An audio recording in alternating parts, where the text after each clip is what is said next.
time travel. It's possible, sir. Not in this world. In the new big screen version of the classic story by H.G. Wells' The Time Machine, Guy Pearce stars as Alexander Hartigan, a man whose desperate desire to change the past sends him on an incredible journey into the future. The time machine is the catalyst for him to take a journey. He's able to go back to any time he wants. Spectacular. Or go ahead to any time he wants. The future is now. The visual centerpiece for the film is the time machine itself, one of the most elaborate movie props ever built. The first big hurdle was developing and designing the time machine, because the movie's called The Time Machine. It's the centerpiece of our movie. It's a main character of our movie, really. It's not an accident that it's called The Time Machine, you know, and since it is called The Time Machine, the challenge is just to create an amazing prop. It's got to be one of the reasons why all of us actually got on board to make this movie.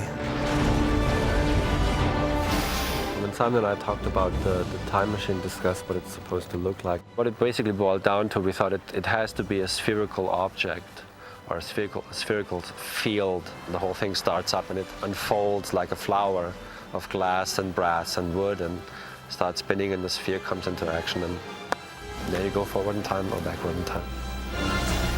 I came up with the idea of the Fresnel lenses of lighthouses, which, you know, wonderful, sort of great solid glass constructions, but glitter in a quite fabulous way when they move around. So we then built a model that he rendered with the sort of the full refraction of the glass in and spun it around, and we realized that was what we had to do. Creating the time machine was a process that took over 1,000 architectural drawings and well over a year to complete. It was very involved. We had about 20 special effects people working on it for 2.5 months. There's a tremendous amount of working parts in it. The difference engine's got 3 different motors on it to make it work.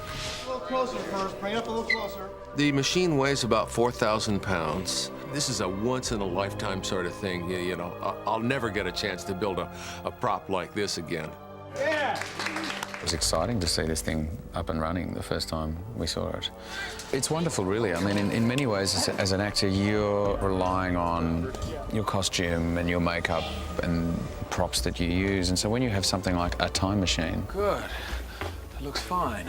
It really allows an insight into the character. And it just, I suppose, allows you to feel the incredible kind of ambition and the genius of this guy, you know. It's amazing. I mean, you do genuinely think it could take you forward back in time. It looks like it really works. I mean, it's so beautiful. There are a set of rotating blades that actually function and look really great on the time machine itself. But at a certain point in time travel, they begin spinning at a rate that they can't actually practically spin at. So we take them over and create a CG digital version of those blades, which we spin at a much higher rate. And then we also begin to do things like add light effects. We form a CG time sphere, which protects Alex as he travels through time. So that is a digital effect that is laid on top of the practical machine that was photographed.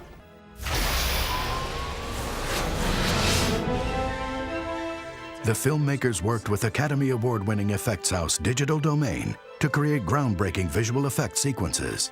The most interesting thing from a visual effects standpoint was really illustrating the journey of time travel. What happens to the world around Alexander when he's traveling in time. In the first time travel sequence, where he travels from 1899 to the year 2030, and we see the environment around him that he's used to, his greenhouse, his laboratory that he lived and worked in, changed.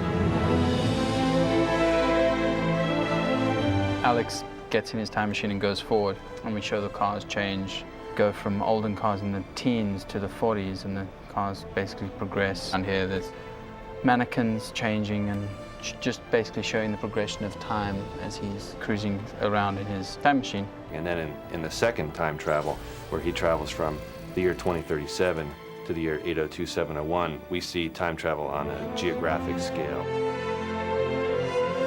The fellows at Digital Domain have software that they developed that can actually render whole environments with sort of realistic atmosphere and make that dynamically change in time.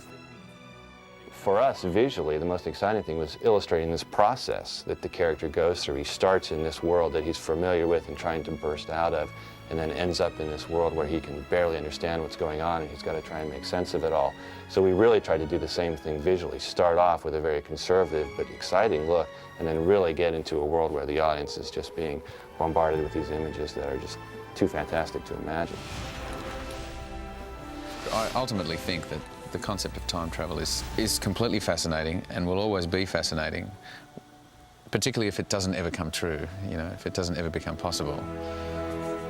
Who knows if it will become possible?